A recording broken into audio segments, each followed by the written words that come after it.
उद्धव ठाकरेंनी सहकुटुंब घेतलं राज ठाकरेंच्या बाप्पाचं दर्शन। उद्धव ठाकरे पहिल्यांदाच राज ठाकरे यांच्या शिवतीर्थ निवासस्थानी। ठाकरे बंधूंमध्ये 2 तास कौटुंबिक गप्पा। शिवतीर्थवर एकाच फ्रेममध्ये दिसल्या ठाकरेंच्या 3 पिढ्या।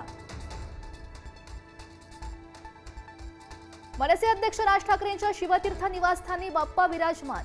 राज ठाकरे आणि अमित ठाकरे यांच्या हस्ते बाप्पाची आराधना। गणपतीच्या निमित्तानं अख्खं ठाकरे कुटुंबीय शिवतीर्थावर।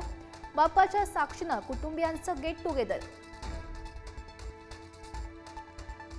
श्री गणेशानं सुदबुद्धी दिल्यानं दोनही भाऊ एकत्र आले। त्यांना एकत्र राहण्याची सुदबुद्धी बाप्पा देव। मुख्यमंत्री देवेंद्र फडणवीस यांचा ठाकरेंना टोला, तर भावांनी एकत्र यायला देवाचा मुहूर्त लागत नाही। नारायण राणेंची टोलेबाजी। उद्धव ठाकरे यांच्या पाठोपाठ मुख्यमंत्री देवेंद्र फडणवीसही शिवतीर्थावर। राज ठाकरे यांच्या बाप्पाचं घेतलं दर्शन। राज ठाकरेंकडून मुख्यमंत्र्यांचं स्वागत। मुख्यमंत्री देवेंद्र फडणवीस यांच्या वर्षा निवासस्थानी बाप्पा विराजमान। सहकुटुंब केली बाप्पाची आरती। राज्यावरची विघ्न दूर होत, सगळ्यांच्या मनोकामना पूर्ण होत, फडणवीसांचं बाप्पाला साकडं। मनोज जरांगे पाटील यांना आझाद मैदानामध्ये आंदोलन करण्यासाठी परवानगी। अटी आणि शर्तीसह एका दिवसासाठी आंदोलन करण्याला परवानगी। 5 वाहनांसह केवळ 5000 आंदोलक येण्यास परवानगी। मनोज जरांगे मुंबईकडे रवाना। मराठा आरक्षणासाठी बलिदान देण्यास तयार। जरांगेंचा एल्गार आता थांबणार नाही। आरपारची लढाई सुरू। जरांगे कडाडले।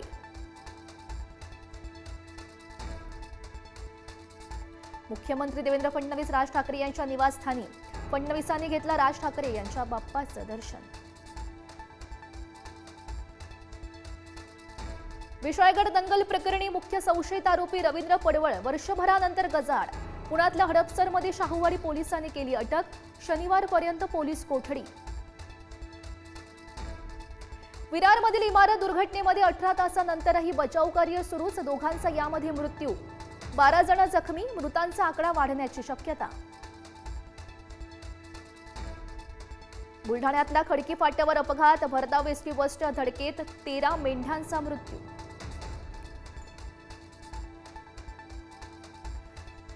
छत्तीसगडमधील पावसामुळे दक्षिण गडचिरोलीमध्ये पूरसदृश परिस्थिती। भामरागड तालुक्याचा 35 गावांशी संपर्क तुटला। गर्भवती महिलेला रेस्क्यू करून पुराच्या पाण्यातून सुखरूप बाहेर काढलं।